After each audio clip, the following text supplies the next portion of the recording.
Hello అందరికీ ఈరోజు అయితే నడింపల్లికి వచ్చామండి. ఇక్కడైతే మా బావోళ్ళు ఉంటారు, ఇద్దరు బావోళ్ళు ఉన్నారండి. వాళ్ళైతే పోయిన సంవత్సరమే పండగకి రమ్మన్నారు, మేము రాలేకపోయామని అయితే సీరియస్ అయ్యారు. నేనైతే ఈసారి వాళ్ళకి చెప్పకుండా అయితే సర్ప్రైజ్ ఇద్దామని అయితే వచ్చాను. వంకలో చూడండి నీళ్ళు పోతా ఉన్నాయి. ఒక 3 సంవత్సరాల ముందు అయితే మా పిల్లకాయలు వచ్చినప్పుడు ఇక్కడ బాగా ఆడుకున్నారు. అసలు నిజంగానే పల్లెటూరు వాతావరణం అయితే మనకైతే దొరకదండి. నిజంగా చూడండి, ఇంత స్వచ్ఛమైన గాలి నీళ్ళు, అబ్బబ్బా ఈ లొకేషన్ వేరే లెవెల్ అండి. ఇప్పుడు మేము వెళ్ళాం కదా, మా అక్క మా బావ వాళ్ళందరూ ఏమబ్బో చెప్పా పెట్టకుండా దిగేసిందని ఖచ్చితంగా అంటారు, ఆశ్చర్యపోతారు. ఆడ మేము వచ్చే దావులైతే నాకు మనవరాలు వరుస అవుతుందండి. అమ్ము మా పాప అయితే ఆమెను చూడంగానే పోయి అతుక్కొని అబ్బబ్బా ఏమి ప్రేమలు అబ్బాయి అనుకున్నాను నేను. హాయ్ అవ్వ అని చెప్తా ఉంది నాకు.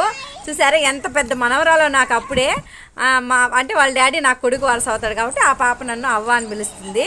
ఇప్పుడు చూడండి ఏం దిగేసినారా చెప్పా పెట్టకుండానైతే మా పిన్ని మా అక్క నా కొడుకండి వాసు వాళ్ళ పాప ఏందా కనిపించింది. ఇదైతే ఇంకో బావోళ్ళు ఇల్లు అండి. మా బావ అయితే లేడు. సరే మా అక్క అమ్మ దిగినమ్మా జింగిల్ రాని దిగింది అని అయితే నన్ను అంటా ఉంది. మా బావోళ్ళు అయితే రీసెంట్గా ఇల్లు కట్టుకున్నారండి. ఫస్ట్ అయితే గృహప్రవేశానికి వచ్చిన మళ్ళీ నేను రాలేదు. మా అక్క చూడండి హాయ్ చెప్పమంటే తల మీద ఒకటి ఇచ్చింది, వీడియోలో గమ్ముండుగా అంటే ఏం లేదు. మళ్ళీ ఇంకో అక్క ఇవి ఆమె కూడా హాయ్ చెప్తుంది మన యూట్యూబ్ ఫ్రెండ్స్కి అంతా.